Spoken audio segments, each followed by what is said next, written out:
My family always treated me like I was slow, while my sister was the genius with a free ticket to an Ivy League school. When her graduation rolled around, my dad stood up and announced she'd be taking over everything, the big house and the family car. I was just sitting quietly in the back until someone I'd never met before walked up, handed me a sealed envelope, and whispered, "This is your moment. Don't hold back." They called me the family disappointment, a finger-painting teacher compared to my Harvard grad sister. But on the night they tried to strip me of everything, a stranger whispered a secret that exposed my family's darkest betrayals, and my quiet life exploded. My name is Anya Caldwell, and for 15 years, I was the black sheep. While my sister, Chloe, collected Ivy League degrees and six-figure job offers, I taught finger painting to 5-year-olds. Just last week, at her graduation party, my parents handed her the keys to a brand new Tesla and the deed to a $13 million Manhattan penthouse right in front of 200 guests. They called her the only success story in our family. I just stood in the back, invisible as always, until this man in a sharp charcoal suit approached me. "Your grandfather knew the truth," he whispered. What happened next? It left my entire family utterly speechless. The Caldwell family penthouse. It soared above Central Park from the 68th floor. Every morning, I'd watch my parents sip coffee from Waterford Crystal, meticulously planning Chloe's future from that $50,000 walnut dining table. That Monet original above the fireplace? The real one, not a print. It cost more than I'd earn in 20 lifetimes as a public school art teacher. My studio apartment in Queens had water stains on the ceiling and a radiator that clanged like a ghost with anger issues. While Chloe carried designer bags that cost more than my annual rent, I hauled art supplies in a canvas tote I'd painted myself in college. The contrast wasn't subtle, and my parents made sure everyone knew it. Anya teaches at PS 47. My mother, Eleanor, would tell her friends at the country club, her voice dropping like she was confessing a family crime. Chloe just made law review at Harvard. The comparisons always came in pairs, like salt and pepper. Except one was Himalayan pink salt and the other was just dirt. But here's what they didn't know. I love my job. Every morning, 23 second graders would run to hug me, their faces lighting up when they saw the art supplies I'd bought with my own money. Their parents, immigrants, single mothers, fathers working 3 jobs, they'd thank me with tears in their eyes when their children brought home paintings that made them feel seen. My parents never asked about my work. They never knew about the awards lining my desk drawer or the letters from parents saying I'd changed their children's lives. To them, success meant stock portfolios and summer houses in the Hamptons. I still went to every family dinner, every celebration. Not for them. For my grandfather, Arthur, who died 10 years ago. He was the only one who'd ever said, "Anya, you're going to change the world. Just not the way they expect." I had no idea how right he was. Chloe graduated summa cum laude from Harvard Law last week.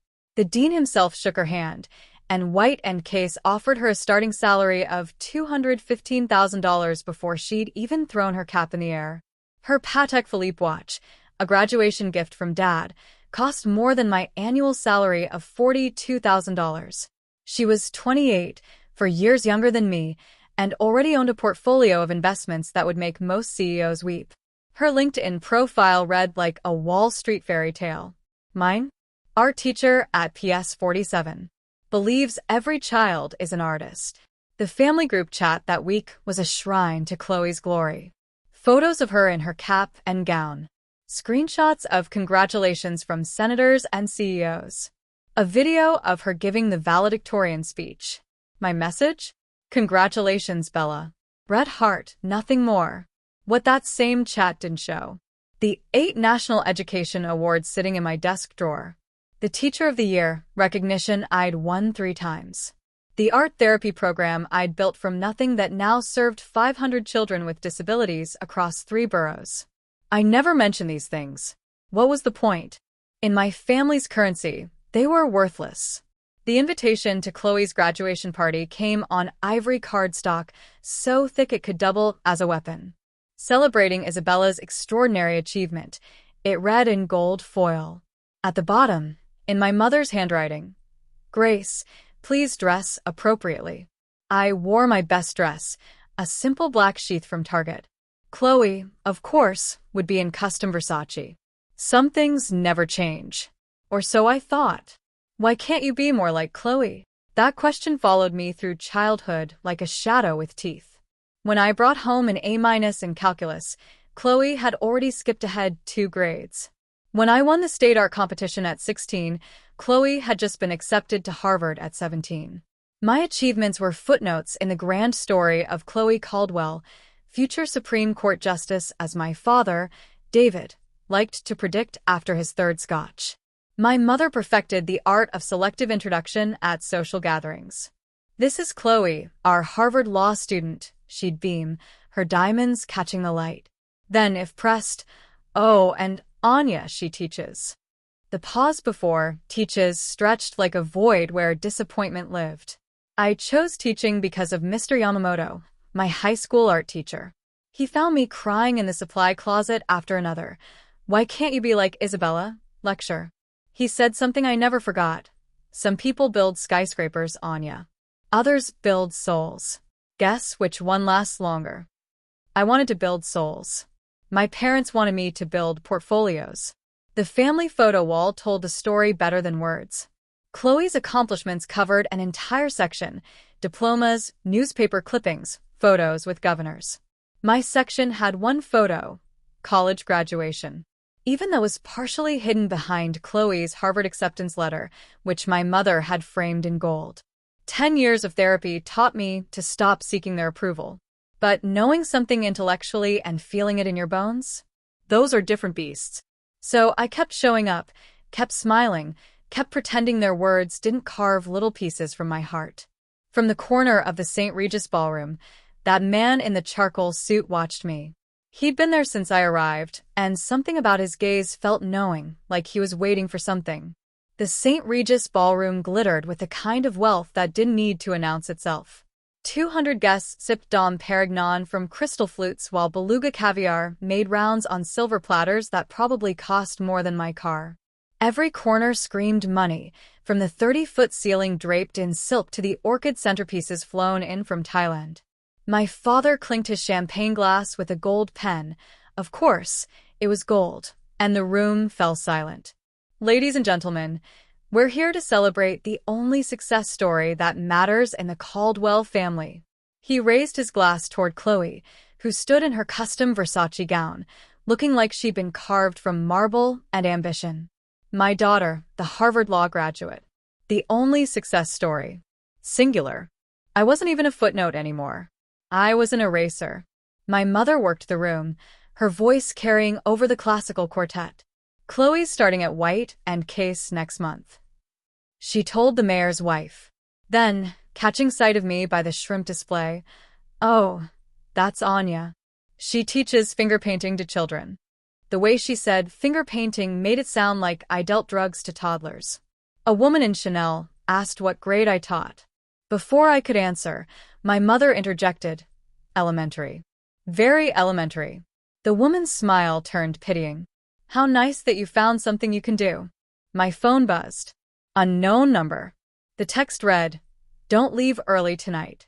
Your grandfather left you more than memories." I looked up, scanning the room.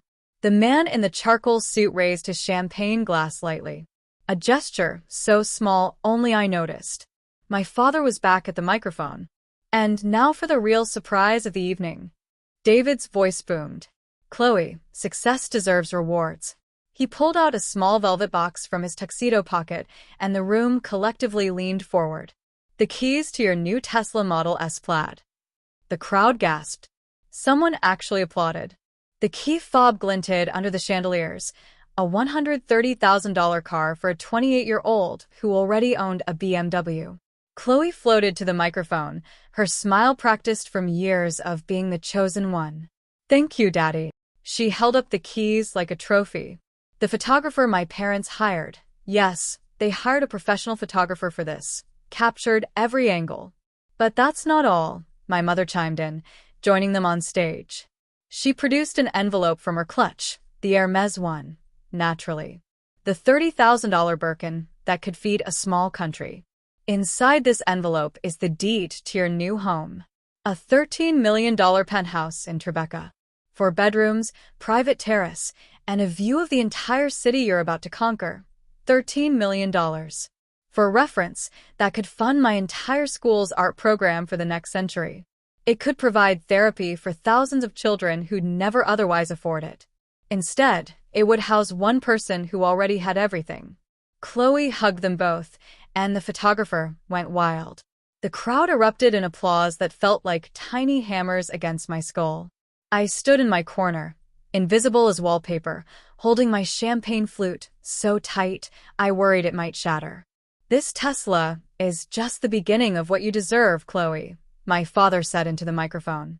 His words carried across the room, across the years of comparison, across every moment he'd looked through me like I was transparent. The man in the charcoal suit moved closer. Not obviously, just to drift through the crowd that brought him within earshot. He wasn't watching Chloe's triumph. He was watching me. My phone buzzed again. "The real show starts in 5 minutes.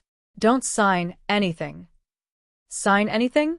What could I possibly? My mother's voice cut through my thoughts. "Anya, come here please.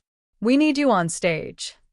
Chloe held the microphone like a scepter, her Harvard law ring catching the light. "I want to thank everyone for celebrating this moment with us," she began, her voice honey-sweet with hidden thorns. "Success isn't easy. It takes dedication, ambition, and the courage to reach for more." Then she paused, her eyes finding mine. "Not finger paintings and participation trophies." Nervous laughter rippled through the crowd. Someone whispered, "Harsh," another said, "but true." "Some people," Chloe continued, "are content with mediocrity. They find comfort in small lives, small dreams, small paychecks. And that's fine. The world needs people to teach children their ABCs, while others of us argue cases before the Supreme Court." My cheeks burned. 200 pairs of eyes tried not to look at me while absolutely looking at me. A woman in pearls stage whispered to her husband, "Is that the teacher's sister? Poor thing." But tonight isn't about those who settle. Chloe raised her champagne. It's about excellence. It's about proving that with the right mindset, the right education, and the right priorities, anyone can... Excuse me. The man in the charcoal suit stepped forward. The crowd parted like he carried invisible authority. He was older than I'd first thought, maybe 75, with silver hair and eyes that had seen decades of secrets. "I apologize for interrupting," he said, his voice carrying despite its softness. "My name is Samuel Thorne. I was your grandfather's attorney for 40 years. My father's face went pale. My mother's champagne glass trembled. "I have something that needs to be addressed tonight," Samuel continued, pulling out a leather envelope from his jacket, "before any more announcements are made." Chloe's smile froze. "I don't think..." "Oh, but I do think," Samuel said. "In fact, your grandfather insisted." My father recovered quickly. He always did when his authority was challenged. "Mr. Thorne, this is a private family celebration. Whatever business you have can wait until..." "Actually, it can't." Samuel's voice remained calm, but there was steel underneath, especially considering what you're about to do. My father's jaw tightened. He knew something. They both did. My parents exchanged a look that lasted a heartbeat too long. As I was saying, my father turned back to the microphone, speaking faster. "Now, Chloe will also be inheriting the entirety of the Caldwell family estate. The company, the properties, all of it. She's proven herself capable of managing substantial assets." The room erupted in congratulations. Chloe glowed. My mother smiled, so wide her Botox almost cracked. "Anya, on the other hand," my father continued, and my stomach dropped, "simply doesn't have the capacity for such responsibility. Teaching finger painting to children is noble, I suppose, but it hardly qualifies someone to manage millions. Some people build empires, others finger paint." The words hit like physical blows. Which is why my mother joined in, producing another document from her bag. "We need Anya to sign this waiver of inheritance rights. It's what's best for everyone." The crowd went silent. This was too much drama. even for the Upper East Side. Come on up, Anya, my father said. It wasn't a request. I walked to the stage on legs that felt like water.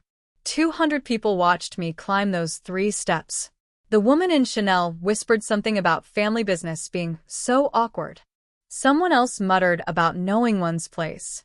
My mother held out the waiver and a Mont Blanc pen. Just sign it, sweetheart. Don't make this harder than it needs to be. Samuel Thorne stepped onto the stage. I really must insist you stop. You have no authority here, my father snapped. Samuel smiled. It wasn't a kind smile. Your father would disagree. And since he's the one who actually built this empire you're so eager to redistribute, I'd say his opinion matters. The pen felt heavy in my hand. 200 guests waited. Chloe's smile could have cut glass. The waiver sat on the podium, its legal language blurring through tears I refused to let fall. Sign it, Anya, my mother hissed, her voice low enough that the microphone wouldn't catch it.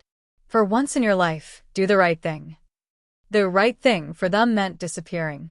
Chloe leaned into her own microphone. This is what's best for everyone, Anya. You know you can't handle this kind of responsibility. Remember when you couldn't even manage your college loans without crying? Someone in the crowd actually laughed. My hand moved toward the signature line. Anya Caldwell. Samuel Thorne's voice rang out, clear and sharp. I need you to know something before you sign that document. My father stepped between us. Mr. Thorne, you're trespassing. Security. I'm here as the executor of Arthur Caldwell's estate, Samuel said, louder now. Your grandfather's real estate. The one your parents have been hiding for 10 years. The ballroom went so quiet I could hear my mother's pearls clicking against each other as she trembled. That's impossible, my father said, but his voice cracked. My father's will was simple. Everything to me. The will you filed was simple, Samuel corrected. The actual will, the one I've kept in 3 separate safety deposit boxes, with video testimony and multiple witnesses, is anything but simple. He pulled out a thick document from his leather envelope. The gold seal of New York State caught the light. I have something you all need to see, Samuel announced to the room, something that changes everything about tonight's announcements. Chloe grabbed for the waiver. Just sign it now, Anya. Whatever this is, it doesn't matter. But my hand had stopped moving because Samuel Thorne was looking at me with my grandfather's eyes. Kind, knowing, and absolutely certain. If you've ever felt undervalued for choosing purpose over profit, I looked at the pen in my hand, then at the faces around me. Chloe, radiant in her certainty. My parents, impatient and dismissive. The crowd waiting for the teacher to accept her place at the bottom of the family hierarchy. For a moment, I almost signed it. 15 years of being the disappointment weighed on my shoulders like a lead blanket. Maybe they were right. Maybe I was meant for small things, small dreams, small impacts. Maybe teaching children to paint rainbows wasn't worth as much as arguing corporate mergers. Sometimes loving your family means letting go, I said quietly, the microphone catching my words. My mother relaxed. Chloe smirked. My father nodded approvingly. I positioned the pen above the signature line. One signature, and I'd never have to sit through another comparison. Another, why can't you be more like Chloe? Lecture. Another family dinner where my work was treated like a hobby. The pen touched paper. Your grandfather wrote you letters, Samuel said suddenly. 23 letters over 10 years. Your parents returned every single one unopened. My hand froze. What letters? I looked at my parents. What is he talking about? My mother's face had gone white under her foundation. It doesn't matter now. Oh, but it does. Samuel pulled out a stack of envelopes, aged and yellowed. Arthur Caldwell spent the last decade of his life documenting something very specific. Something about his granddaughters. He held up the document again. The real will. Before you sign anything, Anya, you should know what your grandfather knew. You should know why he called you the one who would change everything. The pen slipped from my fingers, clattering on the podium. Show me, I said. You have no right. My father's voice boomed across the ballroom, his face flushing red. Security, Remove this man immediately. 2 security guards started forward, but Samuel raised the document high. I'd think very carefully before you do that. Interfering with the lawful execution of a will is a felony. Everyone in this room is now a witness. The guards stopped. The crowd murmured. Someone was definitely recording this on their phone. My mother tried a different approach, her voice syrupy sweet. Mr. Thorne, surely this can wait until Monday. We're having a family celebration. A celebration where you're coercing your daughter to sign away her inheritance rights? Samuel's eyebrows rose. How festive. There's nothing to inherit. My father snapped. I'm the sole beneficiary of my father's estate. The will was read 10 years ago. A will was read, Samuel corrected. The one you filed after destroying the original. Or rather, after you thought you destroyed it. The ballroom gasped collectively. Chloe grabbed my father's arm. Daddy, what is he talking about? Your grandfather was many things, Samuel continued, addressing the room now, but stupid wasn't one of them. He knew his son well enough to keep multiple copies of his actual will. Notarized, witnessed, video recorded. Ironclad. He turned to me. He also knew his granddaughters, both of them, and he made provisions accordingly. My mother was dialing frantically on her phone. Lawrence, yes, we need you at the St. Regis immediately. Bring the files on, she stopped, noticing everyone watching. Just come. Calling your lawyer? Samuel asked mildly. Good. He'll want to see this. Especially Article 7. What's Article 7? I asked, my voice steadier than I felt. Samuel smiled. The first warm expression I'd seen from him. The part your grandfather called the truth clause. The part that explains why he spent 10 years watching both his granddaughters from afar, documenting everything. My father lunged for the document. Samuel stepped back, surprisingly agile for his age. Shall we read it together? Or would you prefer to tell them yourself what you've been hiding? Samuel opened the document, its pages crisp despite their age.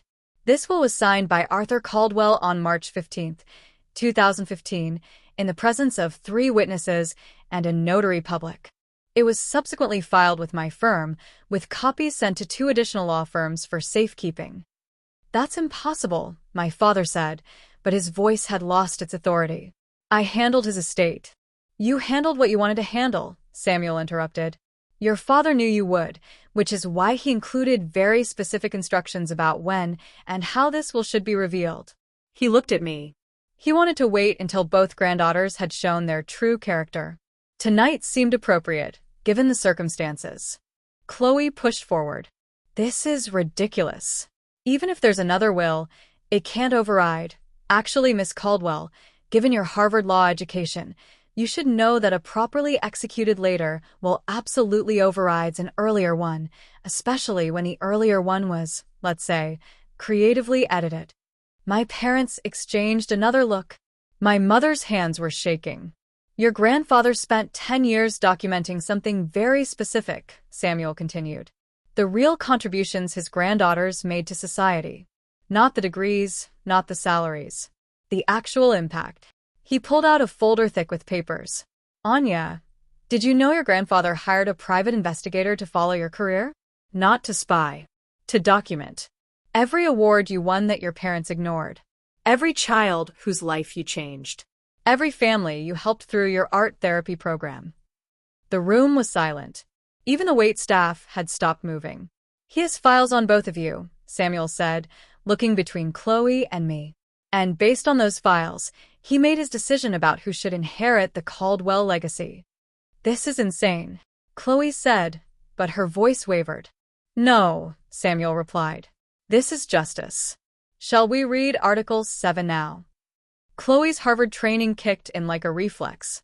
I want to see authentication. Notary seals, witness signatures, timestamp verification. This could be fabricated. Anyone can create old-looking documents. Spoken like a true lawyer, Samuel said approvingly. He pulled out a manila folder, notarized at 3 separate locations. Here's the seal from New York State, authenticated last week when I knew tonight was happening. Here's the witness list. Judge Patricia Hornby, Dr. Michael Chin from Mount Sinai, and Eleanor Roosevelt III from the Manhattan Trust Foundation. Chloe examined the papers, her face growing paler with each page. These are real. Of course they're real, Samuel said. Your grandfather didn't leave anything to chance. He also video recorded the signing. He pulled out an iPad. Would you like to see your grandfather explaining his decision in his own words? This is entrapment, my father shouted. You waited until you tried to force Anya to sign away rights you knew she had? Samuel asked. Yes, I did wait. Your father predicted you would do exactly this. He said, and I quote, David will try to give everything to Chloe the moment he thinks he can get away with it. Wait for that moment, then show them the truth. The crowd was riveted. Someone whispered, better than Netflix. Chloe turned to our parents. You knew? You knew there was another will, and you hid it. My mother's silence was answer enough. 10 years, Samuel said. They've known for 10 years. They found the first copy in your grandfather's desk and destroyed it. What they didn't know was that he'd already filed copies with 3 law firms and recorded himself signing it. I'll challenge this in court, Chloe said, but her voice lacked conviction. With what grounds? Samuel asked. Mental incompetence? Your grandfather's medical records show perfect cognitive function. Undue influence? He hadn't seen Anya in years when he wrote this. Face it, counselor. This will is bulletproof. He turned to page 7. Now, shall we discuss the inheritance criteria your grandfather established? Samuel adjusted his reading glasses, the document steady in his hands. Article 7, Conditions of Inheritance. I, Arthur Caldwell, being of sound mind and body, establish that my estate shall pass to the granddaughter who demonstrates genuine service to humanity, measured not by degrees or income, but by verifiable positive impact on others' lives. The ballroom was so quiet I could hear my own heartbeat. Furthermore, Samuel continued, this impact must be documented by independent third parties, not family, not friends, but institutions and individuals with no personal stake in the outcome. Chloe laughed, but it sounded forced. That's completely subjective. How do you measure positive impact? Your grandfather thought of that. Samuel pulled out another folder, this one marked with my name. He established specific criteria: letters from beneficiaries, awards from recognized institutions, media coverage of charitable work, professional evaluations from supervisors, all dated and verified. He set the folder on the podium. It was 3 inches thick. Anya Caldwell, he read from a summary sheet. 8 National Education Excellence Awards. 3-time Teacher of the Year. Founder of Art Heals, a therapy program serving 500 children with disabilities across 3 boroughs. Published in the Journal of Art Therapy for groundbreaking work with autism spectrum disorders. Recognized by the Department of Education for innovations in inclusive education. My mother gasped. That's not possible. She never told us. Because you never asked, Samuel said simply. You were too busy celebrating Chloe's achievements to notice Anya was quietly changing lives. He pulled out another sheet. Letters from 237 families, independently verified, crediting Anya with transforming their children's lives. 14 children who were nonverbal before her art therapy program and now communicate through artistic expression. 3 suicide preventions directly attributed to her intervention. Tears were running down my face. I hadn't known he knew. I hadn't known anyone was watching. Your grandfather called you the quiet one who serves, Samuel said to me gently. He saw what others missed. Samuel opened a second folder, this one bursting with photographs and letters. Your grandfather hired investigators not to spy, but to document what your parents refused to see. Anya, did you know that the mayor's office has your photo on their wall of New York's quiet heroes?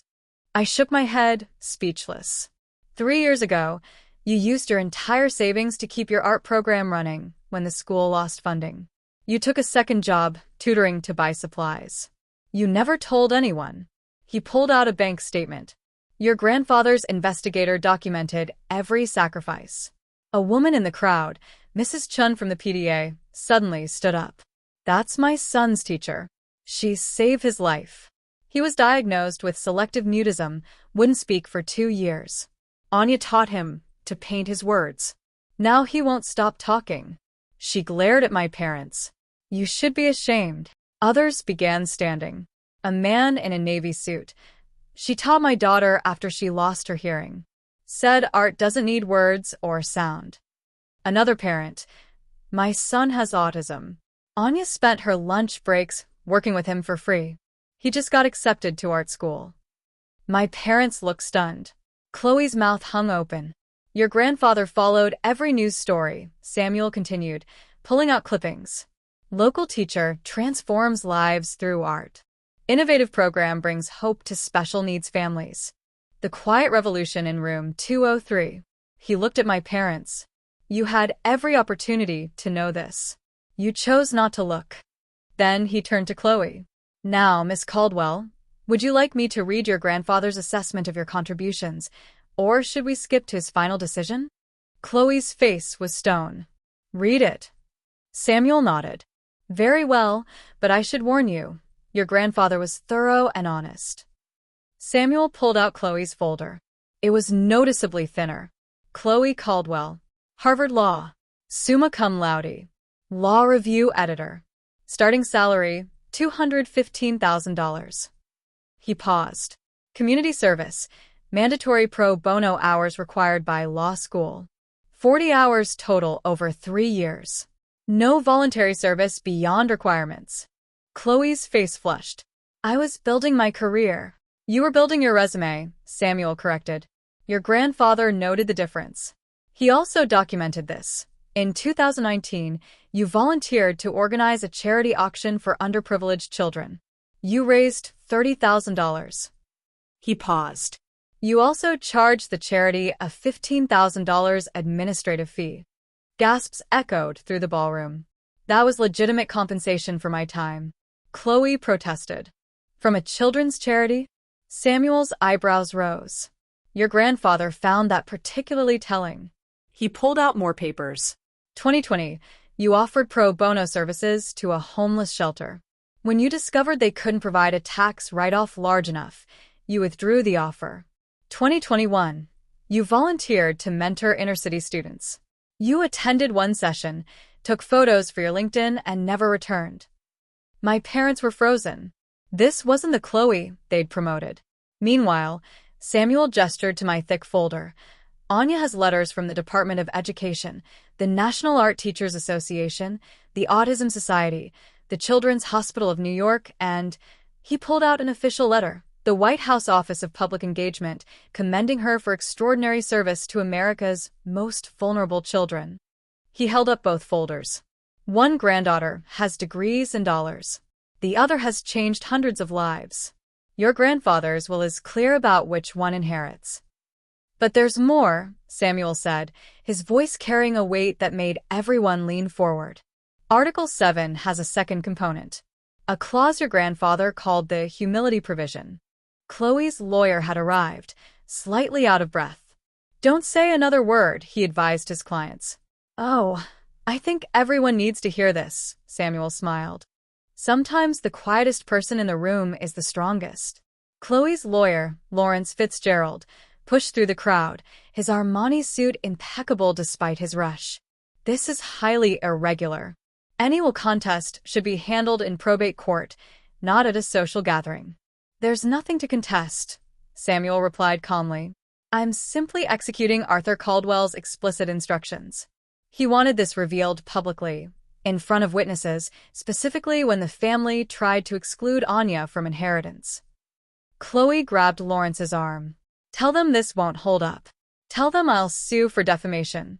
For intentional infliction of emotional distress. For what? Samuel interrupted. For revealing the truth? Your grandfather documented facts, Miss Caldwell.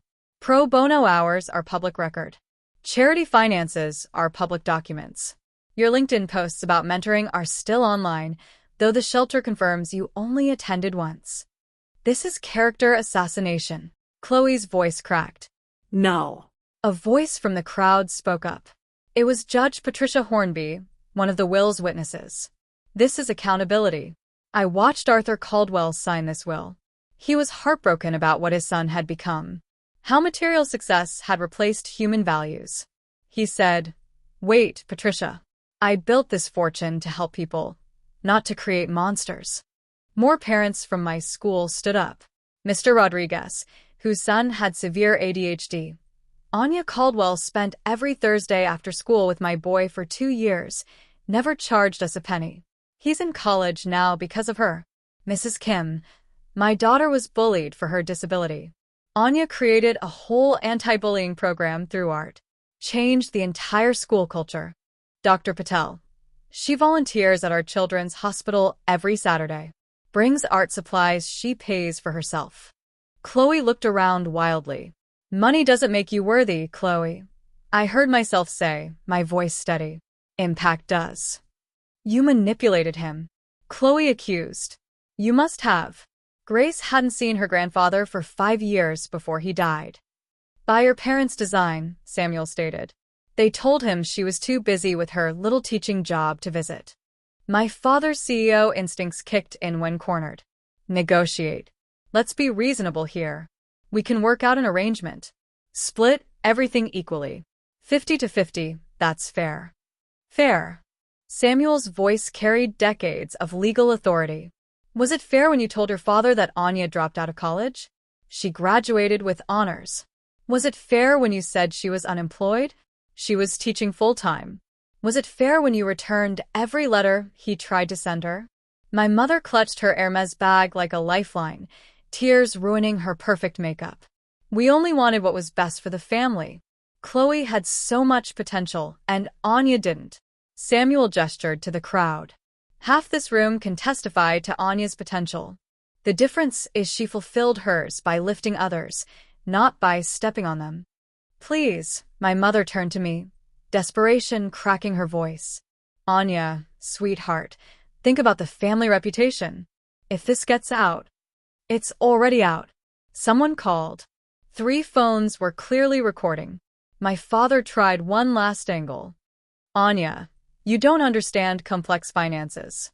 The company needs someone with business experience. The company? Samuel laughed. You mean the real estate empire built on your father's patents? The ones he invented while teaching at Columbia? Before he knew his son would value square footage over souls. Lawrence whispered urgently to my parents. Chloe stood frozen, her perfect world crumbling in real time. We can challenge mental capacity, Lawrence suggested quietly, but his voice carried. Judge Hornby stood up. I'd be happy to testify about Arthur's mental state. Sharp as a tack, he beat me at chess the day before he died. My father's shoulders sagged. My mother sank into a chair. Anya, my father said quietly. What do you want? For 15 years, I'd been silent. The quiet one, the disappointment, the afterthought. Now 200 people waited for my words. What do I want? I repeated, my voice carrying across the ballroom. I wanted parents who saw me, who valued compassion over compensation, who understood that teaching isn't settling. It's building the future, one child at a time. I stepped toward the microphone, my target dress suddenly feeling like armor. I spent 15 years believing I was less than Chloe because my bank account was smaller, because my car was older, because my apartment didn't have a doorman. I looked at my parents. You taught me that worth equals wealth. Grandfather knew better. The room was silent, except for someone quietly crying. Mrs. Chun, whose son I taught to speak through art. I don't need your money, I continued, looking at my parents. I needed parents who celebrated my first teaching award the way you celebrated Chloe's first A+. I needed a family who understood that changing one child's life matters more than billing hours. Chloe finally spoke. So sanctimonious. So noble. You think you're better than me because you're poor? No, I said simply. I think I'm fulfilled because I'm useful. There's a difference between being successful and being significant. Grandfather understood that. Samuel cleared his throat. Speaking of your grandfather's understanding, there's one more aspect of Article 7 we need to discuss. The conditions for Chloe. Everyone turned to him. Your grandfather didn't disinherit you, Chloe, Samuel said. But your inheritance comes with conditions. Chloe's eyes sparked with hope. What conditions? 2 years of documented public service. Real service, not photo ops, not resume building. Teaching, volunteering, genuine contribution to society. Only then do you receive your portion. That's extortion. That's education, Samuel corrected. Your grandfather's final attempt to teach what your parents failed to. That privilege comes with responsibility. But I have one condition, too, I said, and everyone turned back to me. Samuel smiled, as if he'd been waiting for this moment. Before you state your condition, Anya, there's something else. He flipped to the next page. The humility provision, subsection C. He read aloud. Should any beneficiary attempt to coerce, manipulate, or force another beneficiary to forfeit their inheritance, the coercing party forfeits all claims immediately and permanently. My parents went white. Chloe grabbed the podium for support. Furthermore, Samuel continued, if such coercion occurs in public, witnessed by multiple parties, the forfeited inheritance transfers entirely to the wronged party, activating the emergency trust fund of $15 million, separate from the estate. Lawrence frantically flipped through his phone, presumably checking legal databases. That's ironclad. Tonight, Samuel gestured to the room. David and Eleanor Caldwell, along with Chloe Caldwell, attempted to force Anya to sign away her inheritance rights in front of 200 witnesses. The conditions of subsection C are met. $15 million? Chloe's voice was barely a whisper. Your grandfather was very specific, Samuel explained. He said, if they gang up on Anya, and they will, she should have immediate resources to establish her independence. The fund transfers automatically upon documented coercion. He pulled out a tablet. The transfer was initiated the moment Anya was called to stage to sign that waiver. Your grandfather's financial advisor has been watching via live stream. Yes, Mr. Caldwell. The charity photographer you hired was actually documenting this for the estate. My father sank into a chair. He planned all of this? He knew you, Samuel said simply. He knew that you'd wait until a public moment to maximize Anya's humiliation, to pressure her into compliance. He knew Chloe would support it for her own gain. And he knew Anya would endure quietly, as she always has. The company? My mother asked weakly. Transfers to a trust with Anya as primary beneficiary and decision-maker. Though, Samuel looked at me, your grandfather hoped you'd convert it to a foundation. He left suggestions for focusing on art therapy and special education. Chloe was crying now. Not pretty tears, but the ugly kind that come with genuine loss. My job offer at White & Case has a morality clause, Lawrence said quietly. Being party to inheritance fraud, they'll withdraw the offer. The Tesla keys fell from Chloe's hand, clattering on the marble floor. Lawrence Fitzgerald, despite being my family's lawyer, had gone pale as he scrolled through his tablet. The legal ramifications are severe. The attempted coercion tonight, witnessed and documented, constitutes inheritance fraud. The Bar Association will investigate. Chloe, your law license application. No. Chloe gasped. No, they can't. They can and they will, Judge Hornby interjected. Attempting to defraud a family member of inheritance through public coercion? The Character and Fitness Committee will have a field day. Samuel produced more documents. The estate accounts were frozen 40 minutes ago, the moment the coercion began. Court orders signed by Judge Martinez, who's been monitoring the situation remotely. He held up papers with red seals. David Caldwell, your access to the company accounts is suspended pending investigation. The brownstone, the Hampton house, the portfolio, all frozen. You can't do this, my father roared. I'm not doing anything, Samuel replied. I'm executing Arthur Caldwell's explicit instructions. He wrote, if David tries to steal from Anya, and he will, stop him immediately and publicly. My mother's phone rang. She answered with shaking hands. Hello? What do you mean frozen? All of them? She looked at my father. The credit cards aren't working. The penthouse. Chloe asked desperately. The one you just gave her was never theirs to give, Samuel said. It's part of the estate, which now belongs to Anya. Someone in the crowd whistled low. $13 million, plus the company valued at $30 million, Samuel added. Plus the liquid assets of approximately $15 million. Plus the art collection, your grandfather was quite the collector, valued at $6 million. $64 million. Chloe's legs gave out. Someone pushed a chair under her. That Anya's parents tried to steal from her, Judge Hornby said loudly, ensuring the recording phones caught every word. This is why Arthur Caldwell wanted witnesses. The crowd was buzzing. This would be all over the Upper East Side by morning, all over the internet by midnight. The Tesla? Chloe asked in a small voice. Purchased yesterday with estate funds, Samuel confirmed. It'll be returned to the dealer Monday. Every symbol of success my parents had flaunted was built on theft, on stealing from the daughter they deemed unworthy. Chloe Caldwell, Harvard Law summa cum laude, the golden child who'd never failed at anything, crumbled completely. Her perfect makeup ran in streams down her face as she sobbed. Not the delicate tears of earlier, but raw, broken sounds. I don't understand, she gasped between sobs. I did everything right. Perfect grades, perfect school, perfect job. Perfect is not the same as good, Samuel said gently. Your grandfather wrote about you. Chloe has every advantage but empathy, every skill but kindness. Maybe losing everything will teach her what gaining everything never could. Chloe looked at me through her tears. For the first time in our lives, she looked at me. Not through me, not past me, but at me.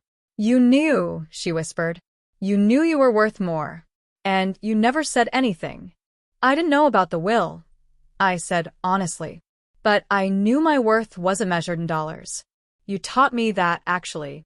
Watching you chase money while missing meaning. You taught me what not to value. I've never, Chloe's voice broke. I've never actually helped anyone, have I? Not really. Not without expecting something back. The room was silent. Even the waiters had stopped pretending to work. I don't even know how, Chloe admitted. To help, to serve, to care about someone else's success more than my own. She looked at our parents. You made me this way.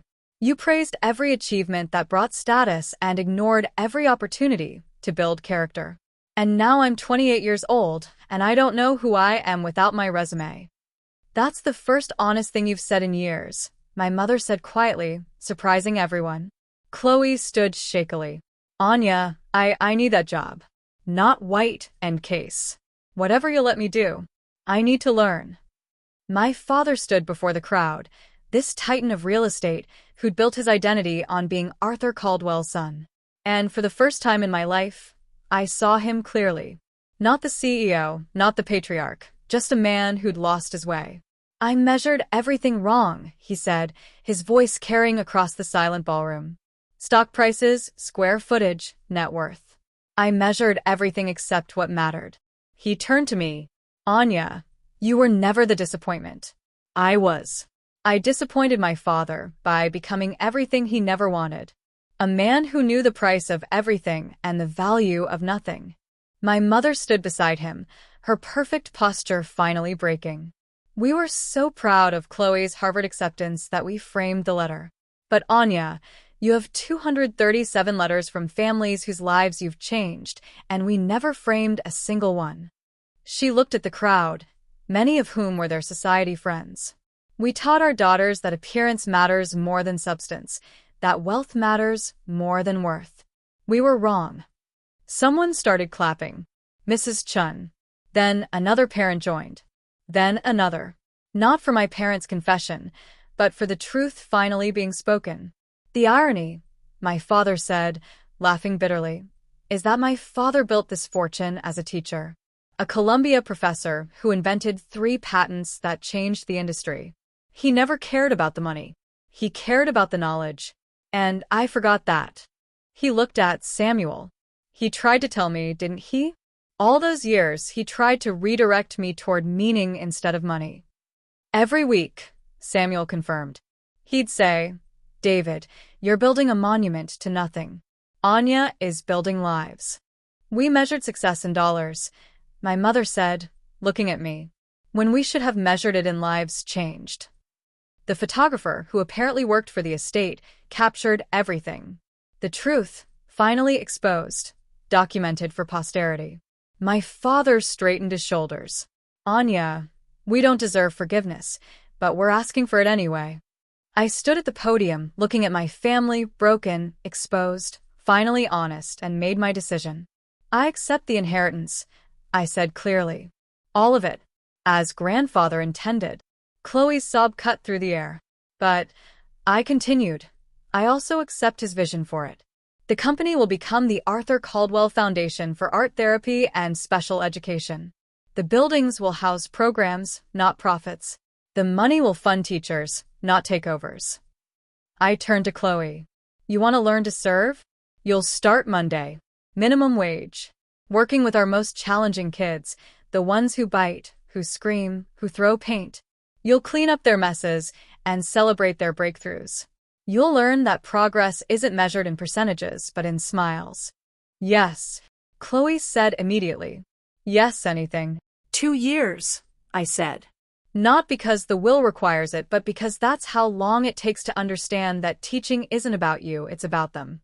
If you last 2 years, really last, not just show up, then you'll receive your inheritance as grandfather outlined. I face my parents. Forgiveness doesn't mean forgetting. It means choosing to move forward. You'll have access to a living trust, enough to maintain a reasonable life, not the excess you're used to. The brownstone stays in the family, but the Hampton house becomes a summer camp for special needs children. My mother gasped. The Hampton house? Grandfather specifically mentioned it, Samuel smiled. He said it should ring with children's laughter, not cocktail chatter. Your grandfather predicted this too, Samuel said softly. He said Anya would be graceful, even in victory. This isn't victory, I corrected. It's justice. And justice includes rehabilitation. I looked at the crowd, society's elite who'd watched my humiliation for years.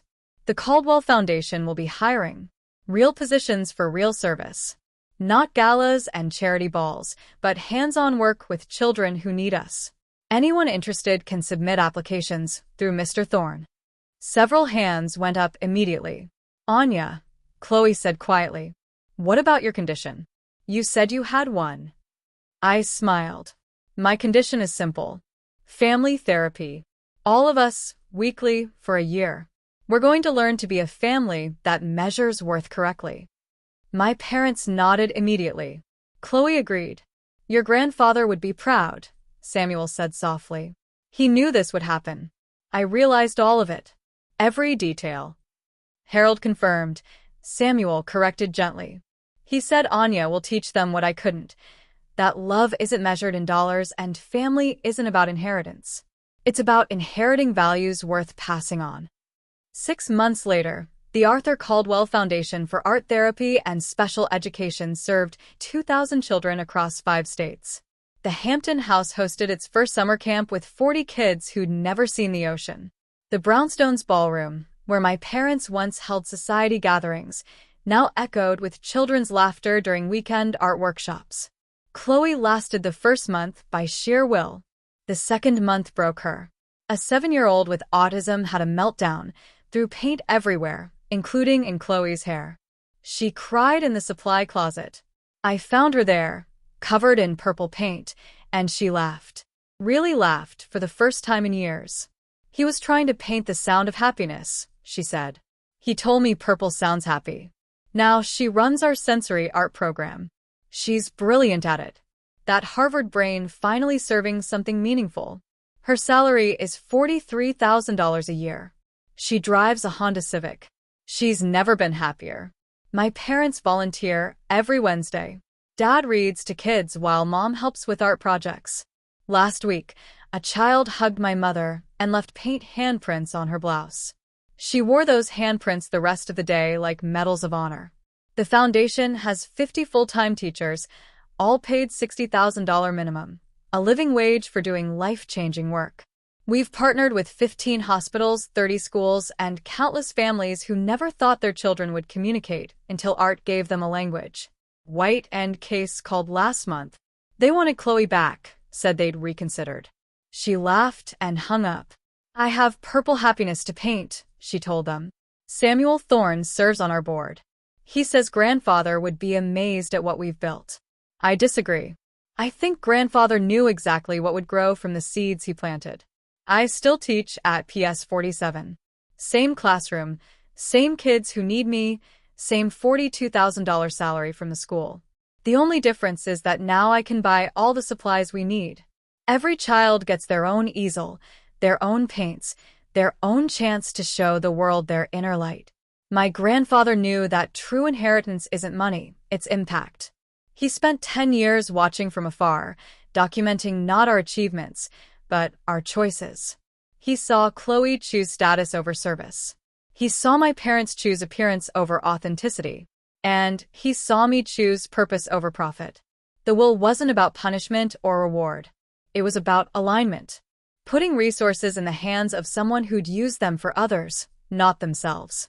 Grandfather didn't leave me millions. He left me the means to multiply compassion.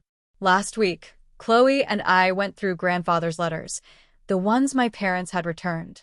In one, he wrote, Anya, you're painting the world better, one child at a time. Someday I'll make sure you have all the colors you need. He kept his promise. My parents are different now. Smaller, in the best way. Less proud, more present. They've discovered that being grandparents to 2,000 kids through the foundation brings more joy than any boardroom victory ever did. The art collection grandfather left? It hangs in children's hospitals now. Picasso's and Pollock's watching over kids who paint their own masterpieces between treatments. That stranger in the charcoal suit who changed everything? Samuel still comes to our events. He always stands in the back, watching, smiling. Last week he told me, your grandfather said you'd know what to do with the money. He said, Anya already knows the difference between having wealth and being wealthy. He was right. I am wealthy. Not because I inherited $64 million, but because I inherited the understanding of what to do with it. Money is just paper and numbers until you transform it into changed lives. That's the real inheritance my grandfather left. Not a fortune, but a purpose for it.